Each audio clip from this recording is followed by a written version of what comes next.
ఉంటే ప్రగతి భవన్, పోతే farm house, సుక్క దిగిపడ్డట్టు ఎన్నడో ఒకనాడు అగబడితే అదే మా భాగ్యం. గట్లనే ఇలేకర్ల మీటింగ్ పెట్టనంటే అదో సంబురం లెక్కుండే.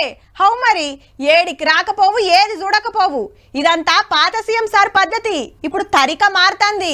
మంత్రులతోటి మీటింగ్లు, ఆఫీసర్ల కాడర్లు, లిబ్బెన్ కటింగ్లు, ఢిల్లీకి పోయి సెంటర్ రోళ్లను కలుసుడు, కావాల్సిన అడుగుడు, తేవాల్సిన తెచ్చుడు పని నడుస్తుంది. రికామే ఉంటలేదు. ముఖ్యమంత్రి సారు ఇయాల్టి ప్రోగ్రాలు ఏందో కూడా చూడుర్రి మరి. హైదరాబాద్ లో డీడీ దవాఖాన్లో క్యాన్సర్ సెంటర్ ఓపెనింగ్ కార్యానికి వచ్చిండు సీఎం రేవంత్ రెడ్డి సారు.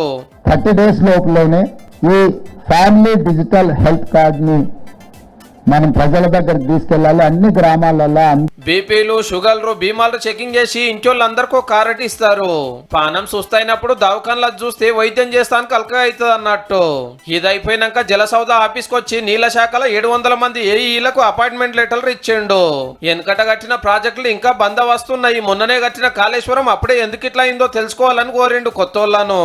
మోక్షగుండం విశ్వేశ్వరయ్య మీకు ఆదర్శం కావాలన్నా 1,00,000 కోట్ల రూపాయల ఖర్చు పెట్టి కట్టడం కూలడం జరిగిన కాళేశ్వరం ఇంజనీర్లు మీకు ఆదర్శంగా ఉండాలన్నా వాళ్ళందరి మీద చర్యలు తీసుకుంటే అసలు డిపార్ట్మెంటే ఉండదు, రద్దు చేయాల్సిన పరిస్థితి ఉంది. చర్యలు తీసుకోకపోతే అందులో ఉన్న వాళ్ళనే మీరు కొనసాగిస్తున్నారని మేము ఆరోపణలు ఎదుర్కోవాల్సిన పరిస్థితి. 10 ఏళ్లలో దగ్గర 2 లక్షల కోట్లు ఖర్చు పెట్టినా పెండింగ్ ప్రాజెక్టులు అట్లనే ఉన్నాయి. ఆ పైకమంత ఏమైనట్టు అని ప్రశ్నించిండు.